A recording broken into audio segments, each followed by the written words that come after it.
pertanyaan tentang apakah Wali Songo benar merupakan keturunan Rasulullah SAW bukan sekadar perkara silsilah, tetapi juga menyentuh ranah sejarah, keagamaan, politik, dan warisan budaya dalam masyarakat Islam di Nusantara. Dalam tradisi Islam, keturunan Rasulullah yang dikenal sebagai Ahlul Bait atau Zuri Nabi memiliki kedudukan khusus, dihormati dan diyakini membawa keberkahan. Namun, pengakuan tersebut harus ditinjau dari berbagai sudut: sejarah, ilmiah, dan sosial. Artikel ini akan mengupas secara utuh tentang apakah Wali Songo benar keturunan Rasulullah SAW berdasarkan sejarah, sumber-sumber primer, serta pandangan masyarakat dan dampaknya bagi generasi kini dan masa depan. Wali Songo secara harfiah berarti 9 wali, yang diyakini sebagai tokoh utama penyebar Islam di Tanah Jawa pada abad ke-16 hingga ke-19. Mereka adalah Sunan Gresik, Maulana Malik Ibrahim, Sunan Ampel, Raden Mat, Sunan Bonang, Sunan Derajat, Sunan Kudus, Sunan Giri, Sunan Kalijaga, Sunan Muria, dan Sunan Gunung Jati. Tokoh-tokoh ini tidak hanya berdakwah, tapi juga membangun institusi pendidikan, pesantren, memperkenalkan seni dakwah yang akomodatif terhadap budaya lokal, serta menjalin hubungan politik dengan kerajaan-kerajaan lokal. Banyak sumber tradisional menyatakan bahwa beberapa di antara Wali Songo merupakan keturunan Rasulullah SAW melalui jalur Imam Ali bin Abi Thalib dan Sayyidah Fatimah Az-Zahra.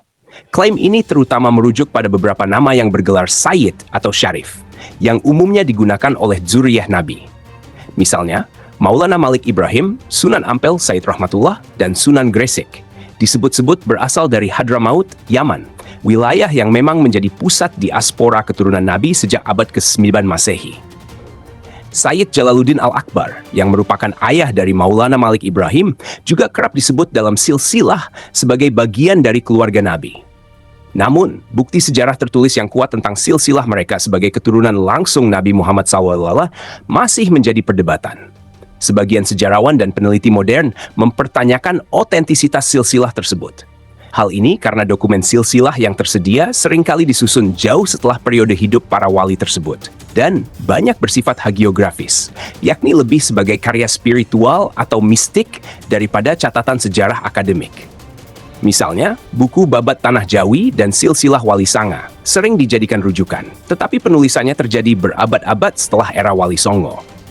Tinjauan ilmiah dari para akademisi, seperti sejarawan Dennis Lombard dan Rickliffs, mengindikasikan bahwa narasi keturunan Rasulullah digunakan untuk memperkuat legitimasi dakwah dan kepemimpinan Islam di wilayah Nusantara.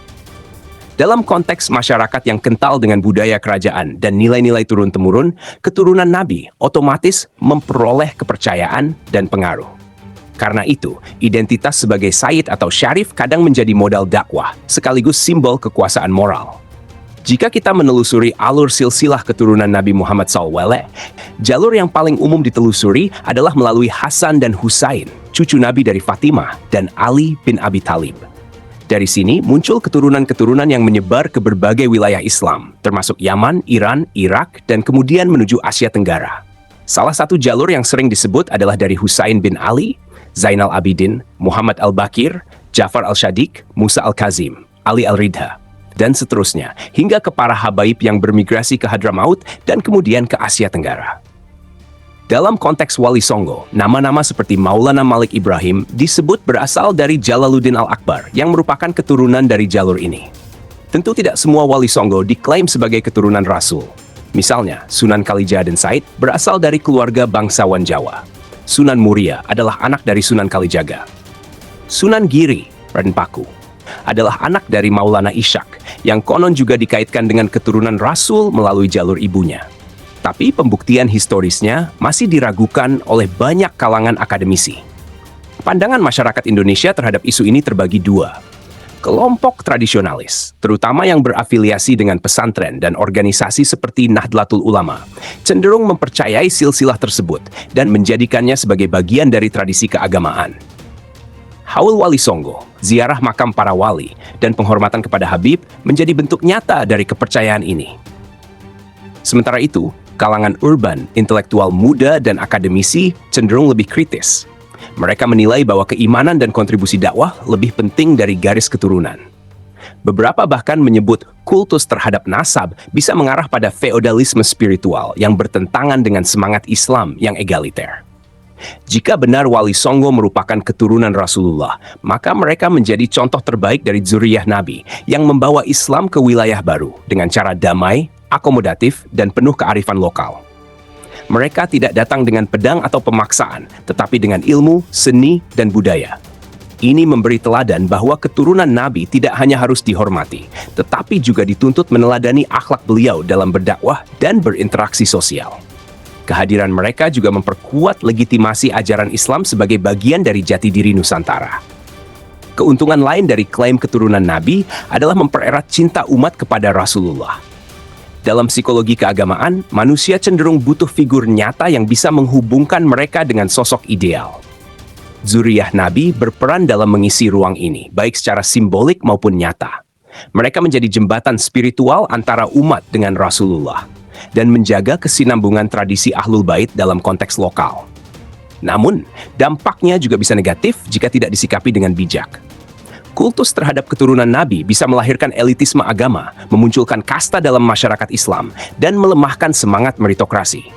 Generasi muda bisa terjebak pada penghormatan simbolik semata, tanpa menuntut integritas, ilmu, dan akhlak dari para tokoh yang dianggap suci. Bahkan, dalam beberapa kasus, gelar Habib atau Sayyid digunakan sebagai alat politik atau bisnis keagamaan yang menjauh dari misi dakwah yang sesungguhnya.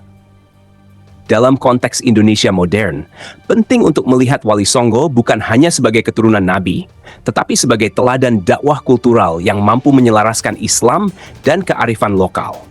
Jika memang mereka zuriyah Rasul, maka kehormatan itu harus dibarengi dengan tanggung jawab akhlak dan ilmu. Jikapun bukan, nilai perjuangan dan kearifan mereka tetap layak dihormati sebagai warisan luhur bangsa dan agama. Generasi muda perlu diajarkan untuk menghormati silsilah tanpa menutup mata terhadap nilai-nilai universal Islam, keadilan, ilmu, keteladanan, dan kasih sayang. Kesimpulannya, apakah Wali Songo benar keturunan Rasulullah? Dari segi tradisi, banyak yang meyakininya. Dari sisi akademis, masih terbuka ruang perdebatan dan klarifikasi sumber. Namun yang lebih penting dari status nasab adalah warisan nilai dan metode dakwah mereka. Karena di akhirat kelak, Allah menilai manusia bukan dari silsilahnya, melainkan dari iman dan amal perbuatannya.